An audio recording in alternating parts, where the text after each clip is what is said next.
नमस्कार. सखी सह्याद्रीच्या आजच्या भागात मी पूनम चांदोरकर आपल्या सर्वांचं मनापासून स्वागत करते. मंडळी, तुम्ही स्वतःच्या क्षमतांवर विश्वास ठेवला तरच जग तुमच्या क्षमतांवर विश्वास ठेवेल.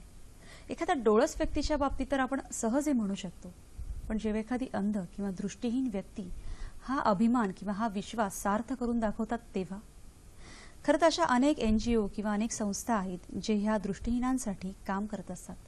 पण काही मोजक्या अगदी बोटावर मोजण्यासारखे संस्था असतात की ज्या यांच्याद्वारे म्हणजे अंध व्यक्तींद्वारे चालवल्या जातात. अशीच एक संस्था आहे ब्लाइंड वेलफेअर ऑर्गनायझेशन नाशिक. दृष्टीहीनांच्या किंवा अंधांच्या सक्षमीकरणासाठी ही संस्था खूप कार्य करते. विविध उपक्रम त्यांचे राबवले जातात. नक्की त्यांचं सक्षमीकरण सबलीकरण कसं केलं जातं आज याच विषयावर आपण चर्चा करणार आहोत.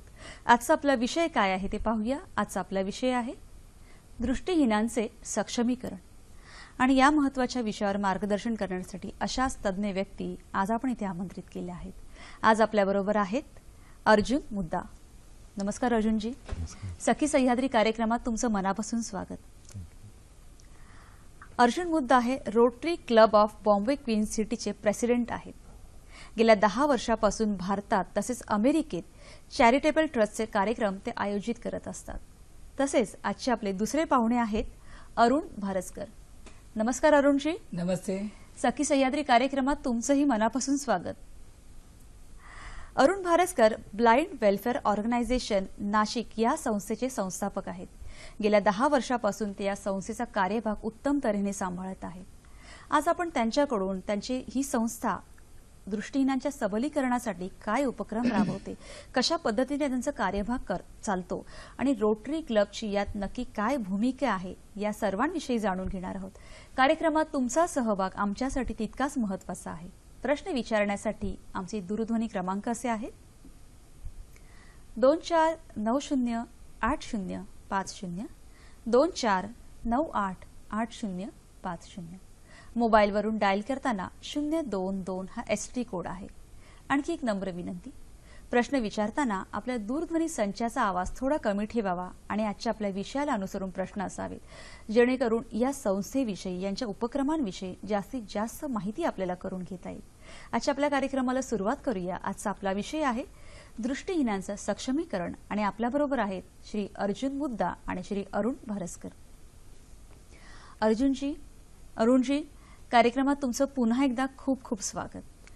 खरं तर आजचा आपला हा जो विषय आहे की दृष्टीहीनांचं सक्षमीकरण खूप महत्त्वाचा असा विषय. कारण जेव्हा आपण दृष्टीहीनांचं सक्षमीकरण बोलतो खरं तर आपण त्यातूनच खूप काही शिकत असतो.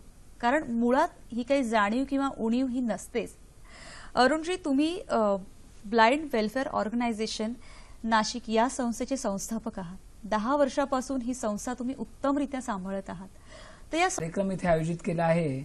आयोजकांना धन्यवाद द्यायला हवेत, कारण 4 जानेवारीला अंधांचं दैवत लुईस ब्रेल यांची जयंती असते आणि अनावधानाने आज हा कार्यक्रम होतोय. म्हणजे खरोखर समाजाला काहीतरी दूरदर्शन देतंय असं मला वाटतं. असो, संस्थेची स्थापना होणं, काम करणं ह्या तर रुटीनच्या गोष्टी आहेत. परंतु 2000 साली ही संस्था आम्ही का स्थापन केली त्यामागे काहीतरी पार्श्वभूमी असते आणि कोणतीही गोष्ट घडते त्याला आधी वातावरण तयार होतं आणि मग ती गोष्ट निर्माण होते. बरोबर. आज इथे मी जरी इथे आपल्याशी बोलतोय हं, तर मी हे अगदी सांगायला मला आनंद वाटतो हं, की माझ्या आई वडिलांनी मला शाळेत घातलं हं. म्हणून आज मी इथपर्यंत पोहोचलो आहे तुमच्यापर्यंत हं. आणि लोकांची सेवा थोडीफार करण्याची मला संधी मिळते. हं, त्याकरता मला माझ्या गुरुवर्यांनी, इष्टमित्रांनी सर्वांनी सहकार्य केलं. हं. त्यांचे मी पहिल्यांदा आभार मानतो. 2006 साली जेव्हा आम्ही ही संस्था स्थापन केली हं, त्यापूर्वी मी कॉलेजमध्ये जात होतो, हं. शाळेत गेलो तर अनेक अडचणी मला यायच्या. हं, मग अगदी पेपर लिहिण्याकरता रायटर हं. किंवा रस्ता ओलांडताना जागृती झालेली नसायची. नाशिक सारख्या ठिकाणी हो. आम्हाला अक्षरशः भाऊ दादा करून आम्हाला रोड ओलांडून द्या हं. असं सांगावं लागायचं. हं. तेव्हा मला जाणवलं की जर नाशिक सारख्या ठिकाणी जर ही अवस्था आहे हं. तर आणखी ग्रामीण भागात किती अवघड गोष्ट असेल. खरंय. कारण आम्ही एखाद्याला विचारलं दादा मला इथे इथे जायचंय, हं. काही बहादर तर असे सांगतात जा सरळ जा. अरे जा सरळ म्हणजे कुठे, विचार बरोबर. कुठे जायचंय. जर तुम्हाला शक्य असेल तर करा मदत, हं. नसेल तर मला वेळ नाही भाऊ, हं. तुम्ही आणखी कोणाला विचारा. हं. हे जर सांगितलं तर बरं वाटतं, पण जा सरळ कुठे जायचं. तर या सर्व गोष्टींकरता जागृती होणं आवश्यक होतं. आणि जागृती करायची म्हटलं हं. तर काहीतरी आपल्याकडे प्लॅटफॉर्म हवा, बरोबर. काहीतरी व्यासपीठ हवं. हं. या भावनेतून मग आम्ही या संस्थेची स्थापना केली. मित्रांच्या सहकार्यांच्या मदतीने हं. स्थापना केली. म्हणजे अशा जशा तुम्हाला अनेक अडचणी आल्या तशाच त्याच्यातूनच तुमची ही भूमिका होती की इतरांनाही तशा अडचणी येत असतील आणि त्या कुठेतरी कमी व्हाव्यात किंवा कुठेतरी त्यांचं जसं सक्षमीकरण आहे हो. ते अजून चांगल्या पद्धतीने व्हावं ही हो. यामागची तुमची भूमिका होती. असे बरेच उपक्रम तुम्ही राबवता या संस्थेमार्फत. तर त्यातलाच आहे एक स्वयंरोजगारात मदत करणं, हा तुमचा एक मोठा उपक्रम आहे. त्याविषयी आम्हाला थोडी माहिती सांगा. मॅडम खरं म्हणजे नोकऱ्यांचा प्रश्न इतका अवघड आहे. हं, आजकाल काही ज्यांची शिक्षणं झाली आहेत हं, ते बँकेमध्ये सॉफ्टवेअर इंजिनियर, हं, ज्यांना संधी मिळाली आहे त्यांना जॉब मिळाला आहे. हं, पण अजूनही आपण 21व्या शतकाच्या उंबरठ्यावर असताना देखील हं. बऱ्याच व्यक्तींना हे वाटत नाही की अंध व्यक्ती संगणक शिकू शकतो का, हं. मग त्याला कसं काम द्यायचं. आणि आपल्या वाढत्या लोकसंख्येच्या दृष्टीने नोकरीची अतिशय अवघड समस्या आहे. खरंय. तर म्हणून संस्थेच्या माध्यमातून आम्ही लोकांना स्वयंरोजगाराकरता मदत करतो. हं, मग काही लोक रेल्वेमध्ये चेन टाळे विकतात, हं, काही लोक ग्रामीण भागात स्टॉल सुरू करतात, हं, काही लोकांना आम्ही घरघंटी सारखी योजना दिली आहे हं, ज्याच्यावर त्यांचा उदरनिर्वाह होऊ शकतो. हं. अशा पद्धतीने आम्ही त्यांना संस्थेच्या कुवतीनुसार मदत करण्याचा प्रयत्न करत असतात. अगदी खरं आहे. अर्जुनजी मला तुमच्याकडे यायचंय. खरं तर तुमची ही भूमिका याच्यामध्ये खूप मोठी आहे. जसं तुम्ही सांगितलं की अरुणजींनी सांगितलं की काय त्यांची भूमिका होती की ही संस्था स्थापन करण्यामागे आणि या संस्थेला असोसिएट होण्यामागे तुमची भूमिका काय हेही आम्हाला जाणून घ्यायचंय. त्याविषयी काही सांगा. नमस्कार. गेली एक 15 दिवसाआधी अरुणजींची म्हणजे आम्ही rotary Club of Bombay queen city, हं, आम्ही भरपूर साऊथ बॉम्बेमध्ये रोटरी क्लब्स आहेत, आम्ही भरपूर उपक्रम वगैरे आम्ही राबवतो. हं, अरुणजींची माझी एक 15 दिवसापूर्वी माझी बोलणं झाली हं, आणि बोलता बोलता अरुणजींनी सांगितलं की मला म्हणजे आम्ही असं अंध व्यक्ती आहोत आणि आम्ही बऱ्याच आम्ही उपक्रम वगैरे राबवतो आणि आम्हाला म्हणजे आम्ही क्रिकेट वगैरे पण खेळतो. तर क्रिकेट हा शब्द ऐकल्याबरोबर मला खूप म्हणजे असं वाटलं की बाबा अरुणजी आता क्रिकेट करतात आणि अंध व्यक्ती क्रिकेट करतात, क्रिकेट खेळतात.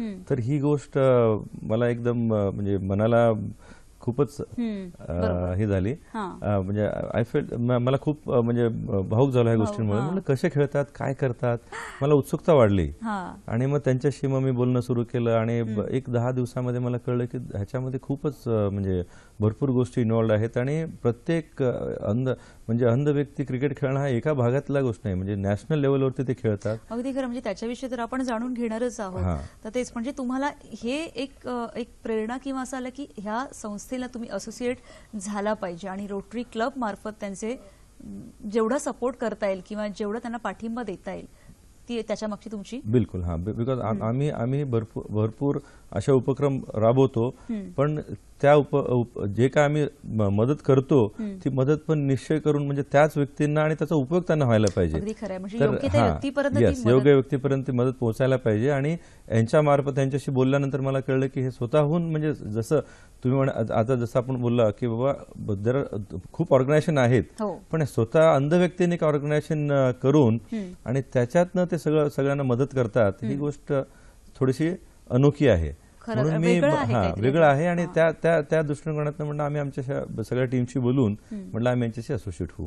अगदी ही भावना. खरंच खूप छान. आणि अरुणजी, जसे तुमचे आता विविध उपक्रम, जसं ह्या मागची खूप छान भूमिका होती म्हणून रोटरी क्लब आणि हे जे तुम्हाला असोसिएट झाले ह्या संस्थेलाही, पण अजूनही म्हणजे एक स्कॉलरशिप, शिष्यवृत्ती आणि ती कायमस्वरूपी, हा सुद्धा एक तुमचा उपक्रम आहे, त्याविषयी सांगा. खरं म्हणजे मॅडम, हां. मुळात आमच्या संस्थेला अजून कोणतंही शासनाचं अनुदान नाहीये आणि कार्यक्रम म्हटला की पैशाशिवाय तो यशस्वी होऊ शकत नाही. उपक्रम काढा, आर्थिक विवंचना सुरू होतात. तर असं आम्हाला वर्षातून अनेकदा लोकांकडे जावं लागतं आणि किती वेळा कोणाकडे जायचं. शेवटी काही काही असं वाटायला नको की अरे हा आला माता याला टाळा. त्यापेक्षा मी डोळ्यासमोर ठेवलं. म्हणजे त्यातून म्हणजे जी स्कॉलरशिप, जी शिष्यवृत्ती देण्याची जी योजना आहे ती सुरू केली हो, तुम्ही. आणि हो, ती हो. कशा पद्धतीने चालते? मुळात ही स्कॉलरशिप योजना आहे इयत्ता 8वी पासून तर BA पर्यंतच्या विद्यार्थ्यांना देतो. बरं. आणि ही का द्यायची तर त्यांना किमान काही पुस्तकं, काही शैक्षणिक साहित्य खरेदी करता आलं पाहिजे किंवा खारीचा वाटा म्हणून आपण त्यांचा जरी ST पास वर्षाचा दिला तरी त्यांना बिचाऱ्यांना मदत होते. आता आर्थिक अनुदान कोणतंही नसतानाही आम्ही हे करायचं ठरवलं आणि सांगायला आनंद वाटतो मॅडम की सुरुवातीला आम्ही 500 रुपये द्यायचो, बरं. नंतर 700 द्यायचो, महागाई जशी जशी वाढते 1100 द्यायला लागलो आणि आता आम्ही 1500 रुपये स्कॉलरशिप देणार आहोत. खूप मोठी आहे असं नाही, पण हे जवळजवळ महाराष्ट्र स्तरावर साधारण 150च्या आसपास आम्ही ही मुलांना स्कॉलरशिप देतो. बरं. आणि काही संस्था पण स्कॉलरशिप देतात, पण त्या कोणाला देतात?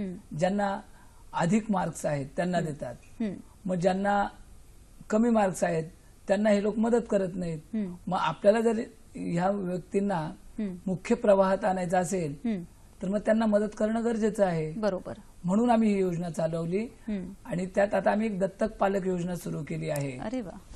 तर कारण एका व्यक्तीकडनं आम्ही साधारण 15,000 रुपये घेणार आणि असे साधारण 150 व्यक्तींकडनं आम्हाला 22,50,000 अपेक्षित आहे. माझं टार्गेट खूप छोटं आहे, कारण छोटं काम केलं थेंबा थेंबांनी तळे साचतं असं म्हणतात. तसं माझं टार्गेट पण खूप छोटं आहे. तर 22.5 लाख रुपये उभे राहतात आणि हे जर FD केले, आता व्याजदर आणखी खाली उतरले 7%. म्हणजे अशा पद्धतीने म्हणजे थेंबे थेंबे तळेसाचे जे तुम्ही सांगितलं की तसं करून आणि तुम्ही 8वी पासून BA पर्यंतच्या मुलांना कायमस्वरूपी शिष्यवृत्ती ही योजनाही केली. पण त्याचबरोबर नवनवीन शैक्षणिक साहित्य दृष्टी लोकांसाठी विकसित करतात, तो उपक्रम काय आहे? मुळातच अंध व्यक्तींसाठी शैक्षणिक साहित्य तुलनात्मक खूप कमी आहे. आता आपल्यासारखी व्यक्ती अगदी वर्तमानपत्र दररोज वाचतात, अगदी उकिरड्यावर पडलेला कागद देखील हाताला स्वच्छ असेल तर आपण घेतो आणि काय आहे नजर मारतो. तर तशी अडचण आम्हाला खूप आहे, कारण आमच्या करता ब्रेल लिपीमध्ये साहित्य खूप कमी आहे आणि त्याची अधिक अंध बांधवांना माहिती व्हावी, त्यांना ते मिळावं म्हणून आम्ही एक निशब्द इंग्रजी व्याकरणाचं पुस्तक ब्रेल लिपीमध्ये पब्लिश केलं आहे. आणि म्हणजे हे जे सांगायला आनंद वाटतो की हे रोटरीनीच आम्हाला पहिली आवृत्ती स्पॉन्सर केली होती. नंतरच्या दुसऱ्या आवृत्त्या आम्ही दुसऱ्यांकडनं प्रकाशित केल्या आणि यावर्षी साधारण आम्ही जवळजवळ 500 व्यक्तींपर्यंत ही 3री आवृत्ती पोहोचवली आहे. म्हणजे खरंच हा असं म्हणू शकतो की हा तो तुमचा उपक्रम आहे आणि हे जे शैक्षणिक साहित्य त्यांच्या दृष्टीने त्यांना जसं उपयोग होईल तसं तसं त्याच्यात तुम्ही म्हणजे उपलब्ध करून विकसित करत असतात. अर्जुनजी, ही चर्चा आपल्याला अशीच पुढे चालू ठेवायची, पण त्यापूर्वी आपल्याला एक फोन आलेला आहे. सुरेश बोरगावकर आपल्याशी बोलतायत जळगाववरून. नमस्कार, बोला सुरेशजी. हो नमस्कार. अरुण भारसकर नमस्कार. आणि अर्जुन मुद्दा दोघांना माझा नमस्कार. नमस्कार. माझा प्रश्न असा आहे की मी माध्यमिक शिक्षक आहे आणि रिटायर झालोय, पण MPSCचे मॅथचे क्लासेस मी घेतो. तर अंध मुलांसाठी ब्रेल लिपीतून त्यांना शिकवावं लागेल का, आणि ते शिकवायचं असेल तर ब्रेल लिपी मला शिकावी लागेल का? बरं, अतिशय सुंदर प्रश्न सुरेश. आहे. हां, अरुणजी, म्हणजे जसं त्यांनी विचारलं की ते स्वतः शिक्षक आहेत आणि जर मुलांना शिकवण्यासाठी त्यांना काही करायचं असेल तर त्यांना स्वतःला आधी ब्रेल शिकावी लागेल ना, काय सांगाल? खूप सुंदर प्रश्न आहे. ब्रेल लिपी आपल्याला आवड म्हणून शिकायची असेल तर हरकत नाही, परंतु आमचं जे कॉलेजचं जे शिक्षण होतं, महाविद्यालयीन शिक्षण, हे पूर्णतः आम्ही डोळस व्यक्तींबरोबर बसून ऐकतो आणि लेक्चर ऐकूनच आम्ही पुढच्या परीक्षा देतो. म्हणजे ते स्वतः शिक्षक आहेत आणि त्यांना काही क्लासेस मधल्या मुलांना म्हणजे अंध मुलांना हो. जर मॅथ शिकवायचं असेल हो, तर त्यांना त्या ब्रेल लिपीची मदत होईल नाही? नाही, अजिबात आवश्यकता नाही. ते त्यांनी जर मौखिकरित्या जरी समजून सांगितलं ओके, तरी चालेल. बरं. आणि ते शिकले तर उत्तम गोष्ट आहे. म्हणजे एक हॉबी म्हणून शिकू शकतात किंवा आणखी चांगल्या जवळून ते अंध व्यक्तींना शिकवू शकतात. त्याच्यासाठी त्यांनी ते हो, आणि तुमच्या उपक्रमाला खूप खूप शुभेच्छा. अगदी खरं. जसं अरुणजी आणि अर्जुनजी म्हणजे ब्लाइंड वेलफेअर ऑर्गनायझेशन या संस्थेचे विविध उपक्रम आहेत, त्यांनी रोटरी क्लब सुद्धा त्याला कशा पद्धतीने सपोर्ट करते या सगळ्यांविषयी आपण जाणून घेतोय. जसं आपण शिष्यवृत्ती किंवा स्वयंरोजगार याविषयी आपण बघितलं की ह्या उपक्रमांविषयी, परंतु ह्याच्यासाठी वेगवेगळे स्पोर्ट्सही तुम्ही घेता. अरुणजी, ते स्पोर्ट्स कोणते आणि काय आव्हान आहे त्याच्यामध्ये आणि काय परिणाम आहेत त्याचे होतात? मॅडम, जेव्हा चांगल्या गोष्टी करतो त्याचे चांगले परिणाम होतात आणि काही नको असलेले परिणाम होतात. परंतु जेव्हा एखादी गोष्ट करायची असेल तर त्यावर व्यक्तीने ठाम असावं. व्यक्ती किंवा संस्था कोणी जे काम हाती घेईल त्याच्यावर त्याने ठाम राहावं. तर अंध मित्रांमध्ये देखील खेळाडू वृत्ती असते. असं नको वाटायला की अरे मला दिसत नाही, मग आता काय करायचं, हा बसूनच आहे. पण तो देखील एक खेळाडू असतो. खरंय, त्याला फक्त एक व्यासपीठ निर्माण करून द्या.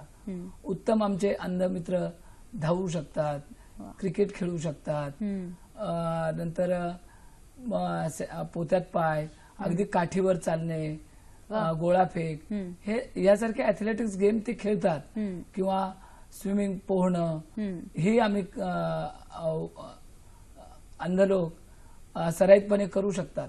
फक्त त्यांना संधी द्या. संधी दिली की सर्व काही होतं. आणि म्हणून अशा उपक्रमांचं आम्ही आयोजन करतो. अर्थात हे आणखी चांगल्या पद्धतीने मोठ्या प्रमाणे पण आपल्याला करता येऊ शकतं, पण हळूहळू ते होईल आणि त्याच्यामुळे त्यांच्यात एक खेळाडू वृत्ती तयार होते. खरं. आता याविषयी जेव्हा तुम्ही सांगताय तर त्याच्यामधलाच एक महत्वाचा मुद्दा, जसं मगाशी तुमच्या दोघांची चर्चा करताना मी ऐकलं की तुम्ही क्रिकेटच्या टुर्नामेंटही भरवता आणि त्या सुद्धा अगदी नॅशनल लेवलला भरवता. 8 वेगवेगळे स्टेट त्याच्यामध्ये सहभागी होतात, मोठ्या मोठ्या टीम असतात. तर त्याविषयी, तुमच्या त्या उपक्रमाविषयी आम्हाला सविस्तर जाणून घ्यायला आवडेल. काय सांगाल अरुणजी? मॅडम, क्रिकेट हा खेळ आपल्याकडे खूप लोकप्रिय आहे. खरंय. अगदी वर्ल्ड कपला भारत पाकिस्तान मॅच असेल तर लोक काम बुडवतात आणि सामना आधी बघतात. तसं अंध लोकांनाही या खेळाची आवड आहे. आम्ही सुरुवातीला शाळेत असताना खेळायचो. कॉमेंट्री रेडिओवर त्या काळी असायची, ती ऐकून आम्हाला खूप आनंद वाटायचा. मग आपणही खेळावं अशी भावना होती. आणि म्हणून डोळस व्यक्तींना अगदी गल्लीपासून तर दिल्लीपर्यंत, ऑलिम्पिक पर्यंत क्रिकेट खेळायला मिळतं. मग या आमच्या अंध मित्रांना देखील या प्रवाहात आणलं तर खूप चांगली गोष्ट होईल असं मला वाटायचं. आणि म्हणून आम्ही या स्पर्धा आयोजित करण्याला सुरुवात केली. सुरुवातीला आम्ही राज्यस्तरीय क्रिकेट स्पर्धा घेत असतो दरवर्षी आणि नंतर राष्ट्रीय स्तरावरच्या. आणि मला सांगायला आनंद वाटतो की मी पण लहान असताना खेळायचो. 1987 साली 88 साली जेव्हा प्लास्टिकच्या बॉलवर मुंबई कप झाला होता अंध लोकांचा, अतिशय प्रायोगिक तत्वावर. त्यावेळेस तो 2-3 रुपयाला चेंडू असायचा, त्याच्यात आम्ही ते छर्रे टाकले होते. त्यात मी पण खेळलो होतो. तर आमच्या अंध मित्रांना देखील राज्यस्तरीय राष्ट्रीय स्तरावर खेळायला मिळावं, त्यांना प्रोत्साहन मिळावं, या भावनेतून आम्ही या इव्हेंट आयोजित करत असतो. खरंच खूप मोठा इव्हेंट आहे. म्हणजे जवळजवळ तुमच्या 8 टीम आणि 13 मॅच तुम्ही खेळता, बरोबर? हो. आणि मॅडम मला सांगायला आनंद वाटतो की संस्थेने हा 2010 पासून उपक्रम सुरू केला आहे.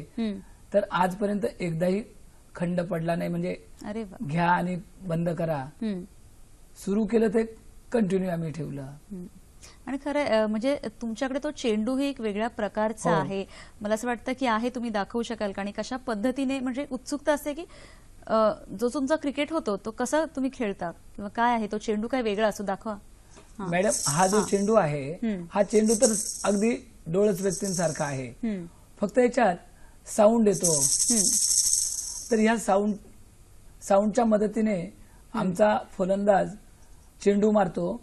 ज्यावेळेस चेंडू टाकतो त्यावेळेस तो रेडी म्हणतो आणि प्ले म्हणतो.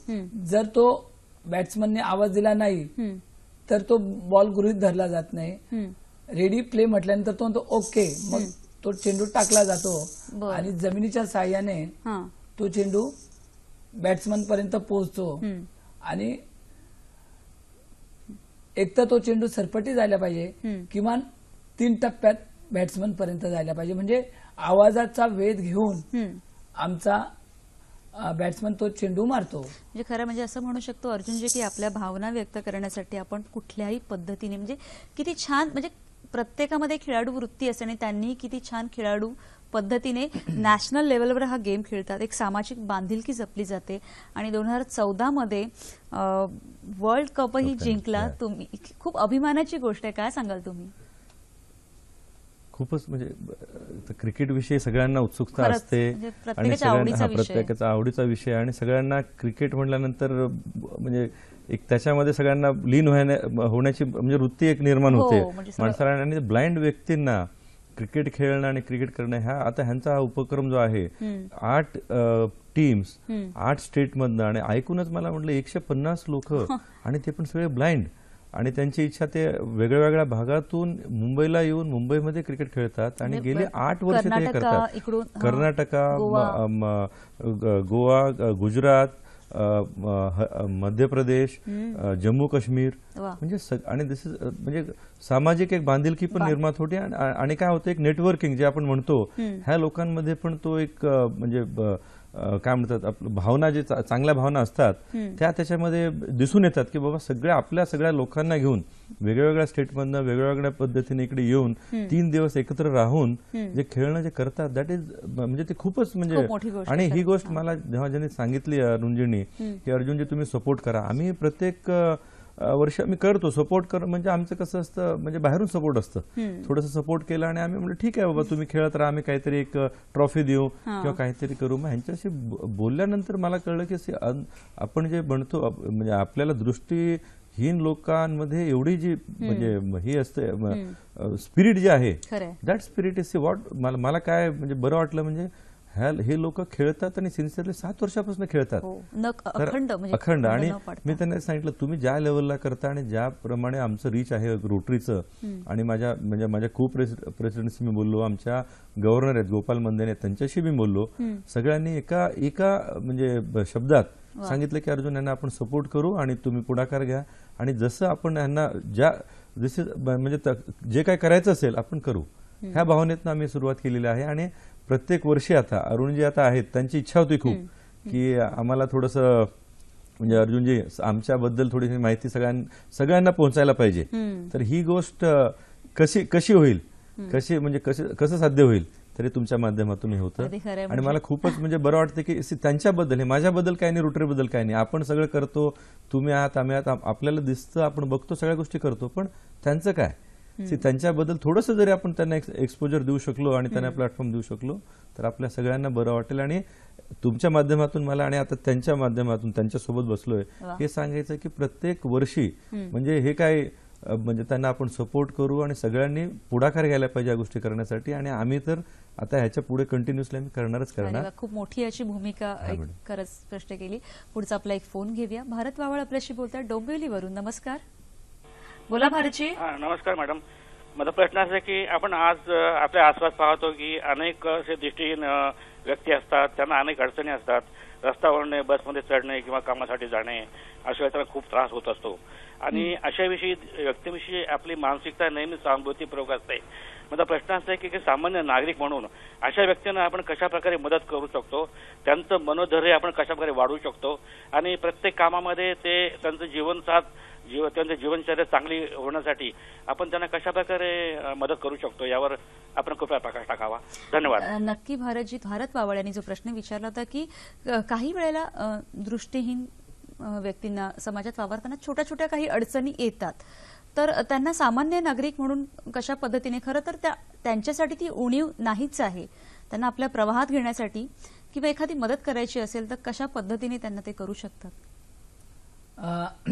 त्यांना मी एवढंच सांगू शकेल की तुमची जी इच्छा आहे ती खूप चांगली आहे, फक्त दयेच्या भावनेतून त्यांना मदत न करता एक समाजाचा घटक आहे आणि त्याला जे सहकार्य करायचं आहे ते आपण करावं. आता त्याला सहकार्य काय करायचं, आता समजा तुम्ही डोंबिवलीत आहात तर तुम्हाला एका विशिष्ट रस्त्याला जायचं आहे, त्याचा आणि तुमचा रस्ता सारखा आहे, तर त्याला तुम्ही घेऊन जायला पाहिजे. समजा आता स्टेशनवर जायचं आहे, स्टेशनवर तुम्ही त्याला हाताला धरून घेऊन चला, लोकलमध्ये त्याला त्या डब्यात बसवा, पुरे आहे. कारण आमची अपेक्षा एवढीच आहे की आम्हाला सहानुभूती तुम्ही ठेवा, पण योग्य ठिकाणीच ती ठेवा आणि जेही तुम्हाला आम्हाला सहकार्य करता येईल ते निश्चित करा. कारण तुमच्या मदतीशिवाय आम्ही काही काम करू शकत नाही. कोणतंही काम करायचं झालं तर एकमेकाचं सहकार्य आवश्यक असतं आणि आम्हाला दृष्टी नसल्यामुळे तर तुमच्या सहकार्याची आम्हाला आवश्यकताच आहे. अगदी खरं. म्हणजे एकमेकांच्या सहकार्याने आणि तुम्ही सगळ्यांनी दाखवून दिलं, जसं अर्जुनजी आहे, तुम्ही आहात आणि ह्याच्या रोटरी क्लब किंवा हा जो सपोर्ट आहे की एकमेकांच्या सहकार्याने काय होऊ शकतं, खरंच हे आपण प्रत्यक्षात बघतोय. अरुणजी, मला ह्या मुद्द्याकडे यायचंय की तुमचे बऱ्याच उपक्रमांपैकी अजून एक उपक्रम आहे की तुम्ही अंध व्यक्तींची लग्नही लावून देता आणि ती सुद्धा अगदी विधिवत पार पडता, त्याविषयी सांगा. मॅडम, मुळातच अंध व्यक्ती कुटुंबात जन्माला आला की अवघड काम होतं की मग आता हा शिकला, मग आता याचं लग्न कसं होणार, याला मुलगी कोण देणार, ह्या अशा अनेक अडचणी येत होत्या. आणि मग आम्हाला जेव्हा आम्ही संस्था सुरू केली तेव्हा वाटलं की आपण ह्याही उपक्रमात लक्ष घालायला हवं. तुमची एक स्लाइड आहे मला वाटतं, आपण तीही आधी एक बघूया. बरोबर, एक छान स्लाइड आहे, बोला तुम्ही. चालेल. तर आम्ही आमच्या ज्या कोषाध्यक्ष आहेत विजया मराठे यांनी ते उपक्रम मनावर घेतला.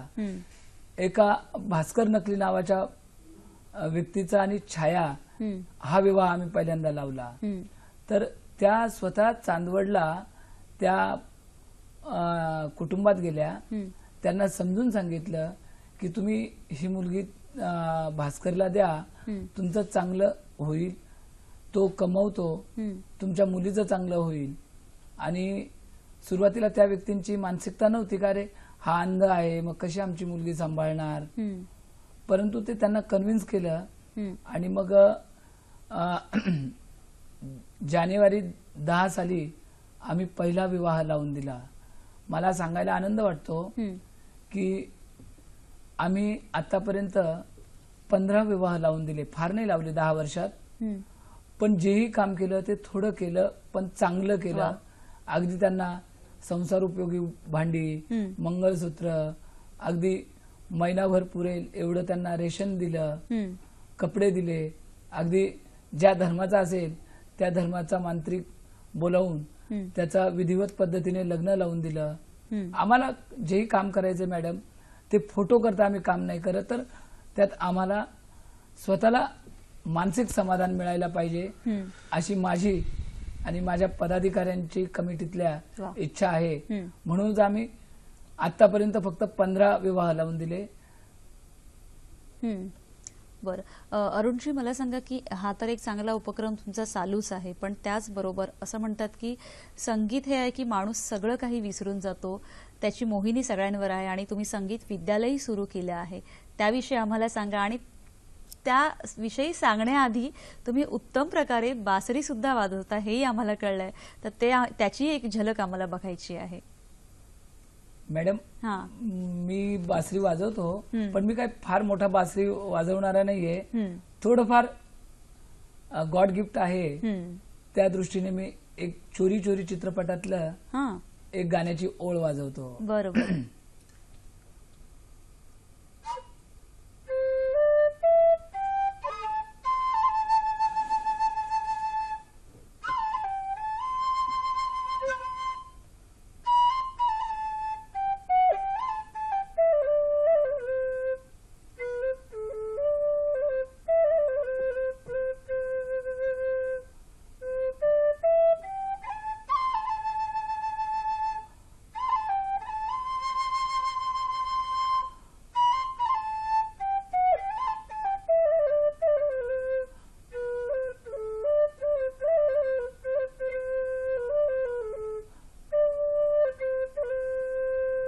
वा वा वा, अतिशय सुंदर। म्हणजे असं आता विद्यालयाविषयी जाणून घेण्याआधी एक सुरेल तुमचं बासरी वादन आम्ही ऐकलं, त्याच्याविषयी थोडक्यात सांगा की ते विद्यालय सुरू करण्यामागे, आणि आपल्याकडे एक स्लाइडही आहे, तुम्ही बोला। मॅडम म्युझिक असं आहे की सूर्य चंद्र असोपर्यंत ते कधीही नष्ट होऊ शकत नाही। खरंय। अगदी मनुष्य आजारी असला किंवा काही शिनभाग असला आणि तरी आपण घरी आल्यावर टीव्ही लावतो, त्या काळी रेडिओ लोक लावायचे, कुणाकडे टेप रेकॉर्ड असायचं तर गाणे वाजवायचे। संगीताने खूप माणसाला प्रसन्न वाटतं, आणि प्रसन्न वाटतं तर अडचण अशी आहे की अंध व्यक्ती सराईतपणे उत्तम म्युझिक जर शिकले तर ते ज्ञानदान पण चांगलं करू शकतात, आणि ज्ञानदान केल्यानंतर त्यांना रोजीरोटी पण मिळते, आत्मिक समाधानही मिळतं, रोजीरोटी मिळू शकते। जे सॉफ्टवेअर इंजिनियर झाले त्यांचा नोकरीचा प्रश्न मिटतो, पण ज्यांची शिक्षण कमी आहेत अशांनी काय करायचं? मग त्यांनी म्युझिक शिकावं, अलंकारपर्यंत शिक्षण घ्यावं आणि चांगलं ज्ञान घेऊन स्वतःची चरितार्थ चालवावा, हा त्या मागचा माझा उद्देश आहे। खरंच खूप असा छान उद्देश आहे की एक स्किल किंवा हे जे आहे ते संगीत हे कधीही आपल्या याच्यातून कमी नाही होणार, आणि तरी मानसिक समाधान तर मिळतं, इव्हन म्हणजे आर्थिकरित्याही आपली थोडी बाजू मजबूत करू शकतो। आपण याविषयी जाणून घ्यात, एक फोन घेऊया। गोपीनाथ आपल्याशी बोलतायत जळगाववरून। नमस्कार। नमस्कार गोपीनाथजी, बोला। मॅडम दृष्टी आरोग्याची काळजी कशी घ्यायची? बरं, धन्यवाद गोपीनाथजी। काय सांगाल थोडक्यात त्यांना की त्यांनी आरोग्याची काळजी कशी घ्यावी? अरुणजी। दृष्टीहीनांची त्यांनी आरोग्याची काळजी कशी घ्यायची, जसं आता मला दादा तुम्हाला हे सांगायचं आहे की आपण आजारी पडलो की डॉक्टरकडे जातोच की नाही, तशीच ही काळजी घ्यायला पाहिजे आपण। खरंय। अर्जुनजी, मला तुम्हाला विचारायचं आहे की रोटरी क्लब ही जी ऑर्गनायझेशन, ही जी संस्था आहे की अशा विविध उपक्रमांना सपोर्ट करते, तसे किती रोटरी क्लब आहेत किंवा कशा पद्धतीने त्यांचं कार्य चालतं? मॅडम, रोटरी क्लब हे एक इंटरनॅशनल ऑर्गनायझेशन आहे, आणि महाराष्ट्रामध्ये आणि मुंबईमध्ये म्हणजे खूप प्रत्येक ठिकाणी हे व्यापलेलं आहे, आणि रोटरी क्लब मार्फत जे काही कामं होतात mostly Rotary Club socio economic डेव्हलपमेंटसाठी मोठं सोशो इकॉनॉमिक डेव्हलपमेंट आहे, आणि बॉम्बेमध्ये सध्या 128 क्लब आहेत, आणि त्यांच्या विभाजन डिस्ट्रिक्ट वाईज केलेलं आहे। आता साऊथ बॉम्बेची जे आपलं रोटरी आहे त्याचे डिस्ट्रिक्ट आहे 3141, आणि प्रत्येक डिस्ट्रिक्टला गव्हर्नर असतो, आणि त्याचे प्रत्येक रोटरी क्लबचा एक प्रेसिडेंट असतो आणि त्याचा कार्यकाल असतो 1 वर्षासाठी. तर एका वर्षामध्ये आणि वेगवेगळ्या म्हणजे चांगल्या आता माझ्या रोटरी क्लबबद्दल सांगायचं झाल्यास मी आता 5 वर्षापूर्वी रोटरी जॉईन केला. उद्देश काय होता की बघितलं बाबा आपल्याला सगळे जे लोक आहेत त्याच्यामध्ये इन्व्हॉल्व जे लोक आहेत ते सगळ्या म्हणजे विविध आपल्या आपल्या क्षेत्रामध्ये म्हणजे खूप मोठी व्यक्ती आहेत. म्हणजे आमच्याकडे एक विनोद भीमराज कजी म्हणून आहेत, त्यांनी एक मोठा त्यांचा रबर इंडस्ट्री आहे.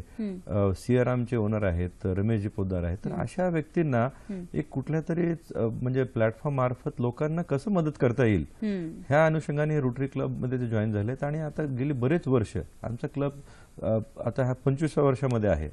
तर 25व्या वर्षाचा मी प्रेसिडेंट आहे आणि तो माझा म्हणजे सगळ्यांच्या सपोर्टमुळे हे म्हणजे मी झालेलं आहे आणि मला म्हणजे सामाजिक बांधिलकीमध्ये काहीतरी समाजासाठी करायला पाहिजे ह्या उद्देशाने आम्ही भरपूर गोष्टी करत असतो. आता कॅन्सर पेशंटसाठी आम्ही एक उपक्रम राबवतोय. नाना पालकर स्मृती आहे आणि धर्मशाळा म्हणून आहे इकडे दादरला.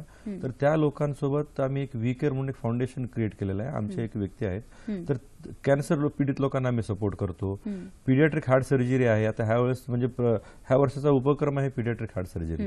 तर त्या सर्जरी मार्फत छोट्या मुलांना धीरूभाई अंबानी सोबत आम्ही टाईप केलेलं आहे आणि आम्ही सगळ्या आमच्या लोकांथ्रू मार्फत पैसे जमा करून आम्ही या गोष्टी सगळं त्यांना ज्यांना गरज आहे त्यांना साध्य करून देतो आम्ही. म्हणजे असं म्हणू शकतो की तुम्ही जसं मगाशी सांगितलं की योग्य ती गरज पण योग्य त्या माणसांपर्यंत पोहोचवणं हा खूप मोठा उद्देश आपण असा आणि त्याच अनुषंगाने आता जसं आता क्रिकेटचा म्हणजे म्युझिक आहे, क्रिकेट आहे, म्हणजे दिस इज लाईक हिलर आहे. म्हणजे हे काय माणसांना थोडंसं म्हणजे त्याच्यामध्ये आपण रमल्यानंतर रुटीनमध्ये भरपूर गोष्टी आपण करतो, पण ह्या गोष्टींमुळे थोडंसं तुमचं माइंड डायव्हर्ट होतं, तुम्हाला थोडंसं म्हणजे कार्यक्षमता अजून वाढतं, रिचार्ज होतो माणूस. तर त्या अनुषंगाने मी आता अरुण जे आले तर हा उपक्रम आम्ही जे सुरुवात केलंय तर त्याच अनुषंगाने केलेला आहे आणि ह्या सगळ्यांच्या मित्रांना म्हणजे यांचे जे आहेत असंच म्हणजे वरचेवर आता वाढवायचं. आणि आज म्हणजे मी तुम्हाला म्हणजे विशेष करून सांगू इच्छितो म्हणजे ह्यांची इच्छा होती आणि हे एवढे म्हणजे आपण जे म्हणतो यांची जी स्पिरिट जे आहे त्यांची स्पिरिट इज व्हेरी हाय.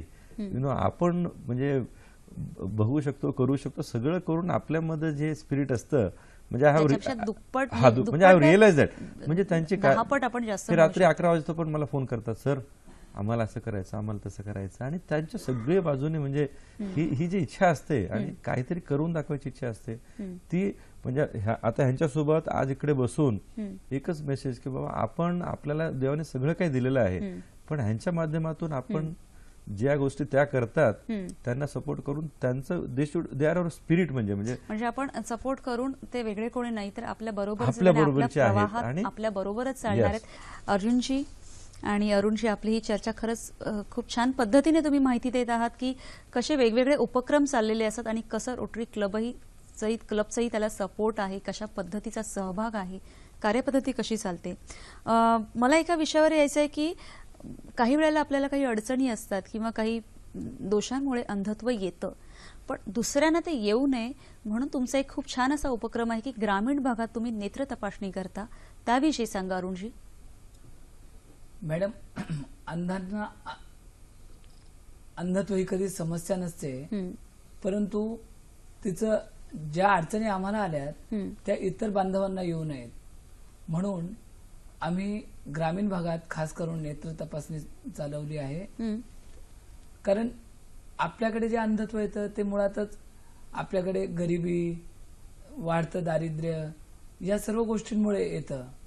आता साधारण एका डॉक्टरची 700 रुपये फी असते, तर ग्रामीण भागात उत्पन्नाचे स्रोत कमी असल्यामुळे तो मनुष्य अंगावर काढतो, बघूया बा आज जाऊ उद्या जाऊ, आणि त्यामुळे हळूहळू ते त्याचं अंधत्व बळवतं आणि इलाज न झाल्यामुळे मग त्याला अंधत्व येतं. जेव्हा तो डॉक्टर पर्यंत पोहोचतो तेव्हा इलाज होऊ शकत नाहीत. म्हणून आम्ही शाळांमध्ये किंवा गावांमध्ये नेत्र तपासणीचे शिबिरं घेतो आणि त्यांना योग्य ती ट्रीटमेंट देऊन ज्यांना चष्मा आहे त्यांना चष्मा द्यायचा, ज्यांचे डोळे गोळ्या औषधांनी बरे होऊ शकतात त्या पद्धतीने ड्रॉप्स वगैरे देणं, किंवा जर मोतीबिंदूचे ऑपरेशन आहेत तर आमच्या नाशिकला मेडिकल कॉलेज आहे, तिथे आमच्या मृणाल पाटील मॅडम आम्हाला सहकार्य करतात. अशा पद्धतीने आम्ही काम करतो. आणि एवढीच माझी अपेक्षा आहे की अंधत्वाचं प्रमाण कमी व्हावं. अगदी खरं. म्हणजे ज्या अडचणी तुम्हाला येतात त्या अडचणी दुसऱ्याने येऊ नये हा सुद्धा एक दूरविचार तुम्ही करत आहात. अरुणजी, 4 जानेवारी जसं लुई ब्रेल यांची जयंती होती, ज्यांनी ब्रेल लिपीचा शोध लावला आणि आज त्या माध्यमाद्वारे आज सगळे आपले अंध बांधव छान छान पुस्तकं वाचू शकतात, पुढे जाऊ शकतात. तर त्यांना श्रद्धांजली म्हणून तुमचा एक उपक्रम होता, त्याविषयी आम्हाला सांगा. मॅडम, मगाशी मी उल्लेख केला होता की आम्ही निशब्द इंग्रजी व्याकरणाचं पुस्तक प्रसिद्ध केलं आहे. त्याची ही 3री आवृत्ती. आणि काल आम्ही त्या पुस्तकाचं बऱ्याच ठिकाणी वाटप केलं. आणि त्यामुळे 5वी ते 12वी पर्यंतच्या विद्यार्थ्यांना या पुस्तकाचा उपयोग होणार आहे. आणि ब्रेल लिपीत तयार केलेलं हे जे पुस्तक आहे, इंग्रजी ही आपली जागतिक भाषा आहे.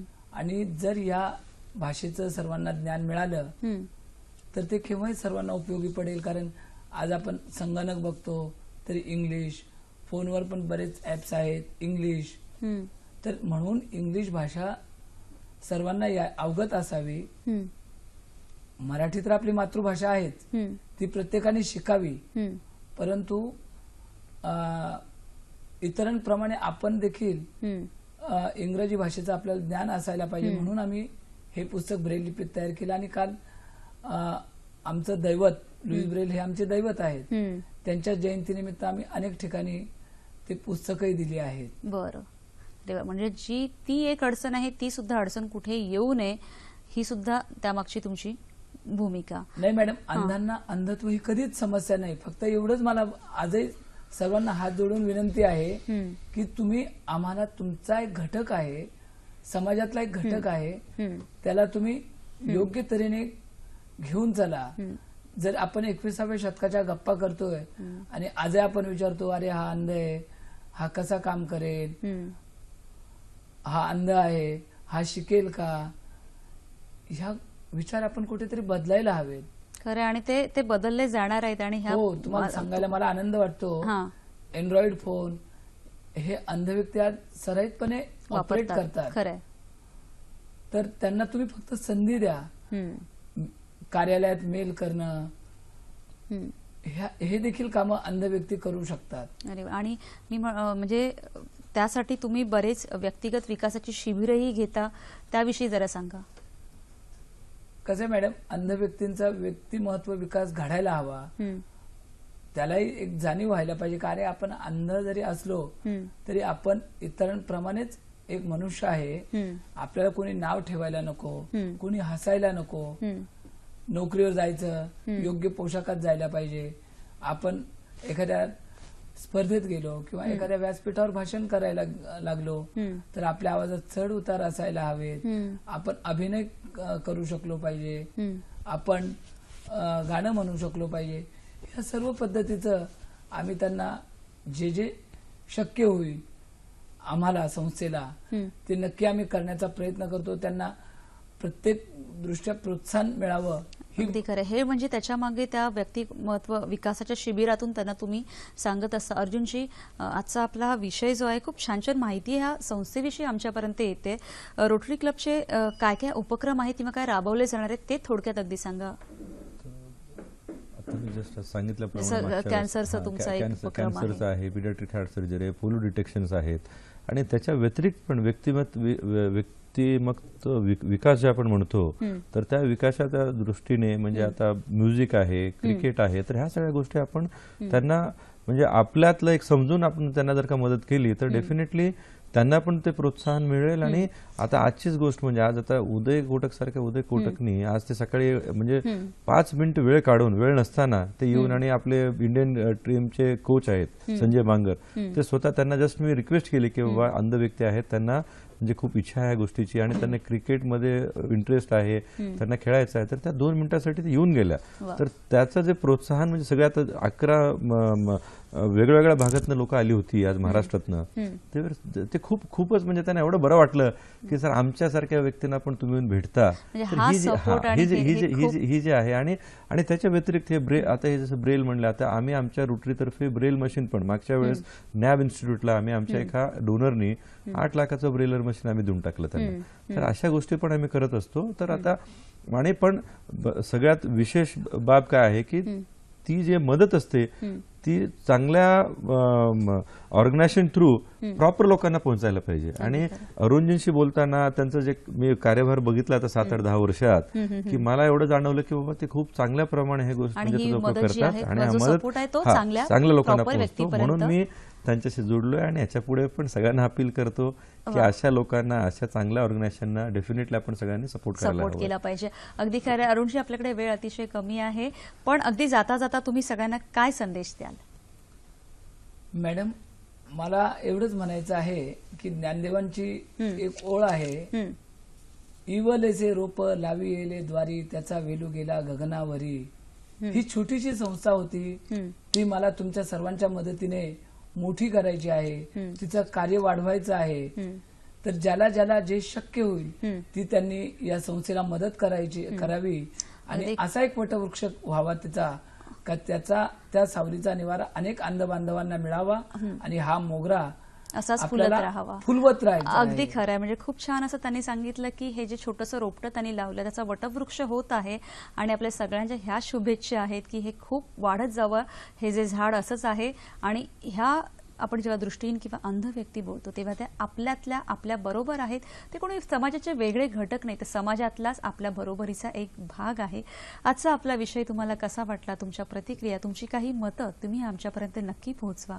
त्यासाठी आपली 2 माध्यमं आहेत. आपलं पहिलं माध्यम आहे फेसबुक, www.facebook/sakhisayadri.dd. तुम्ही तुमच्या प्रतिक्रिया ईमेलद्वारे आमच्यापर्यंत पोहोचवू शकता. आमचा ईमेल आयडी आहे sakhisayadri@gmail.com. अर्जुनजी, अरुणजी, आज तुम्ही इथे आलात आणि जी छान माहिती दिली, तुमचा जो सपोर्ट आहे त्याबद्दल खरंच खूप खूप धन्यवाद. सगळ्यांना. आपण आम्हाला प्रसार माध्यमांसमोर भेटूया पुढील भागात एका नवीन विषयासह. तोपर्यंत नमस्कार.